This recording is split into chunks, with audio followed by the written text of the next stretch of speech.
So this is taken from the first worksheet in Unit 9, and we're looking at finding volumes of solid figures.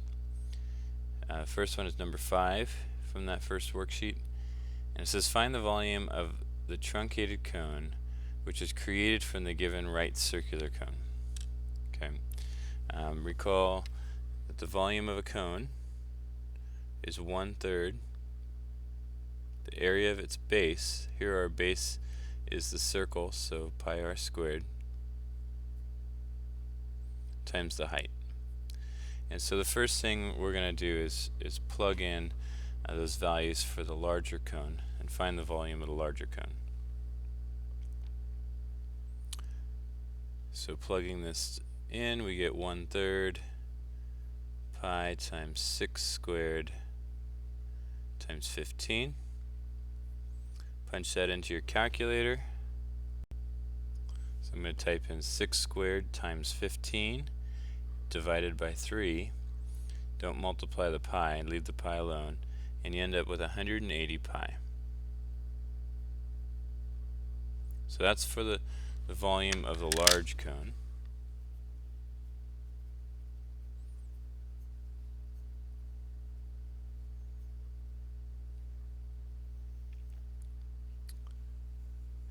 Now in order to get the truncated cone, we're going to have to cut the top off. When you cut the top off, the top itself is a smaller version of the larger cone. And in fact, the two figures are going to be similar because they're coming from the same exact cone. And so we see that what's left is a height of 10 if we're looking at the truncated cone on the left hand side, which tells us the height of the smaller cone is 5. And so if we compare heights,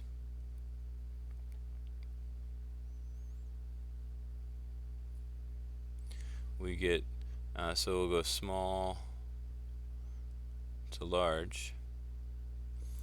We have a 5 to 15 ratio, or we can reduce that 1 to 3 ratio.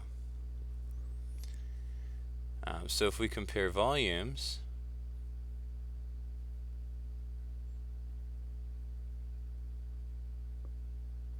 and we'll go small to large, well, heights are one-dimensional,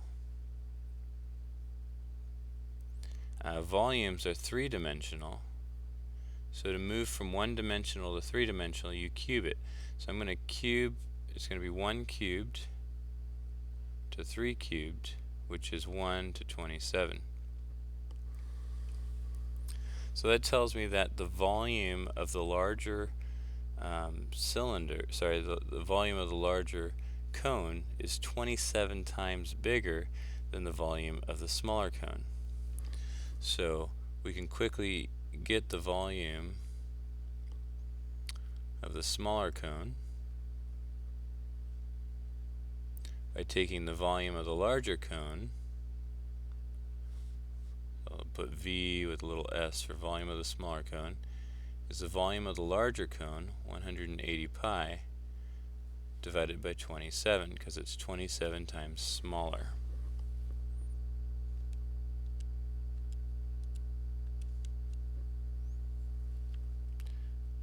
And we can reduce that. If we divide top and bottom by 9, we end up with 20 pi over 3. As a decimal, we get about, I'll round it, 6.7 pi. If you had trouble seeing that we should divide by 27, another thing we could do is, well, when we're comparing volumes, we can set up a proportion. We could say the volume of the smaller divided by the volume of the larger is 1 to 27, and you can cross multiply and you get 27 times the volume of the smaller is the volume of the larger. And so if we're solving for the volume of the smaller, you divide by 27, and you see that the volume of the smaller is the volume of the larger divided by 27. And so that's how I knew to divide by 27. So now let's put this together. What we're after here is the volume of the truncated cone. So the volume of the truncated cone is equal to the volume of the larger minus the volume of the smaller, which is 180 pi minus roughly 6.7 pi, which is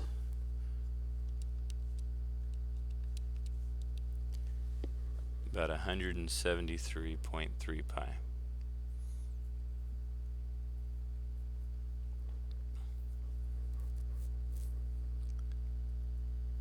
And if you multiply pi into that,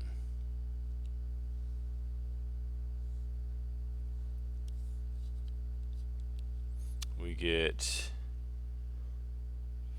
544, roughly 0.4, and we're talking about cubic units.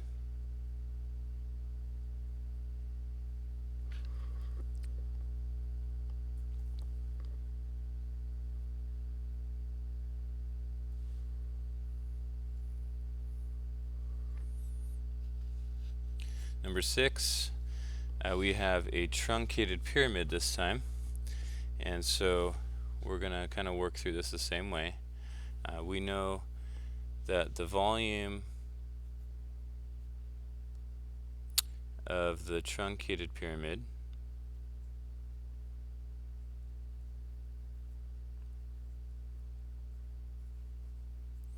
is the volume of the large pyramid minus the volume of a smaller pyramid, which we get when we truncate it.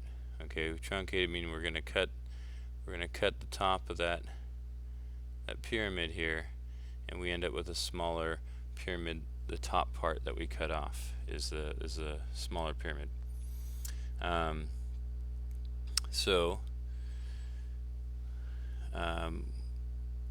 What we do know is the height that's left over is 4, and we don't see the original height of this pyramid. But if you look at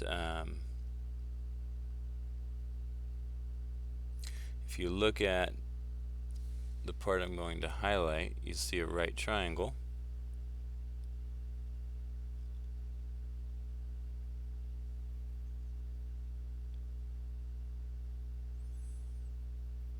Which we can use to find the height of the large pyramid. So let's let h be the height of that large pyramid, and we know that h squared plus 6 squared is equal to 10 squared.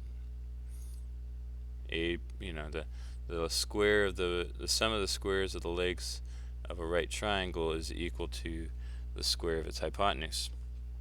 So h squared is 100 minus 36, which is 64. So take the square root, and h is the square root of 64, which is 8. So the height of the larger compared to the height of the smaller, well, the height of the larger is 8, and the height of our smaller, well, if the bottom part's 4, and then the top part's got to be 4, so 8 to 4, which we can reduce to 2 to 1. So that's one-dimensional. If we compare the volumes, we don't know them yet, but the volume of the larger compared to the volume of the smaller, which is three-dimensional. So we're going to cube those. So we take 2 to the third power and 1 to the third power, so that's 8 to 1. So if I say, well, the volume of the larger divided by the volume of the smaller is going to be 8 to 1. If I cross multiply, I get 8 times the volume of the smaller is equal to the volume of the larger.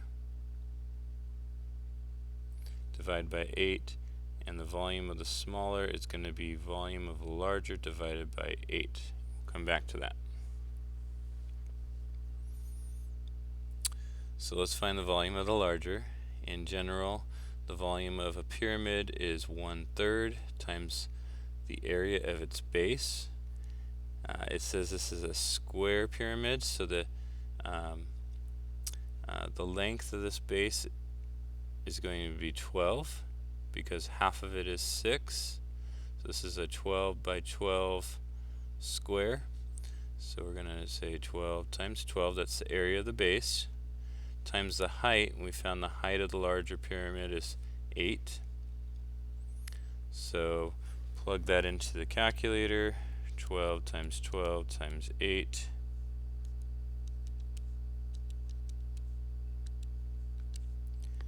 Divided by 3. And we get 384 units cubed. And that's the volume of the larger pyramid. The volume of the smaller pyramid we said is the volume of the larger pyramid, which is 384 divided by 8,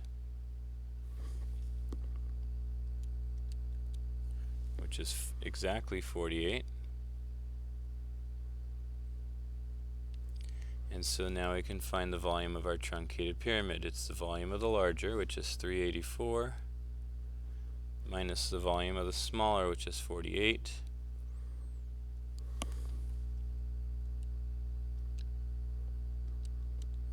And we get 336 cubic units.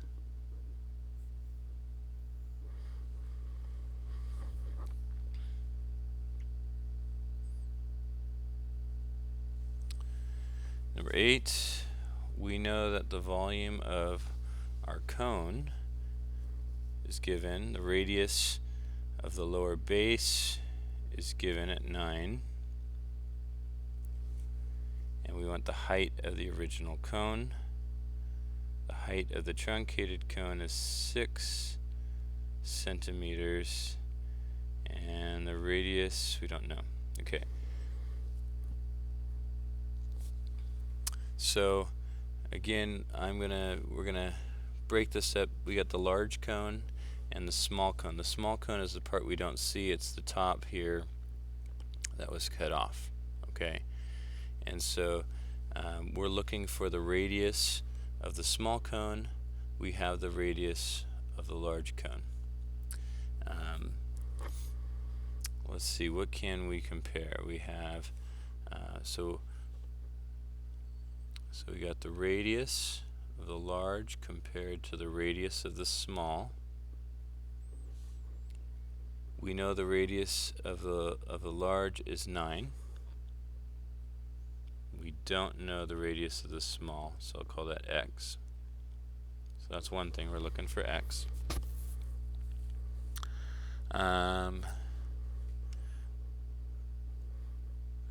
We got the height of the large compared to the height of the small, and we don't know either of those. Okay. We got the volume of the larger compared to the volume of the smaller, and the volume of the larger is 486 pi centimeters cubed. We don't know the other, I'll call that y. Okay. But we do have a formula for the volume of a cone. So the volume of the larger one we know is 1/3 times the area of its base, which is pi times r squared, so 9 squared, times the height. And so that's going to give us the height of the larger cone.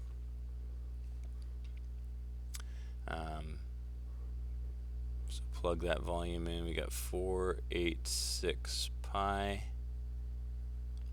equals 81 is 9 squared, divided by 3 is 27, pi times h, divide 486 pi by 27, and we get 18. And that's the height of the larger cone, so we know that's 18. And now we know the height of a smaller cone. The height of our smaller cone is, well, the truncated part is 6, so if the full height is 18, right? So this full height is 18, and we cut it, so there's 6 left on the bottom, so what's left on the top is 12. So we have the height of the smaller, and we can reduce that ratio, divide by 6, and we get a 3:2 ratio. And so now we can find everything else we need. So if it's a 3:2 ratio, this is one-dimensional. So is the radius. Radius is also one-dimensional. And so we know that the ratio of the radii are going to be this. It's going to have the same ratio for the heights, and that ratio of the heights is 3:2. So we know this is also 3:2. So that we can set up a proportion here to solve for our missing radius. We could say 9 over x is equal to 3/2. You can cross multiply and get 3x is 18, so x is got to be 6. And so let's see if we found what we were looking for. The height of the original cone we got, so the height of the larger cone is 18 centimeters. We wanted that, and then we wanted the radius of the lower base, the radius of the upper base, which is the radius of the smaller cone, and we found that as 6 centimeters.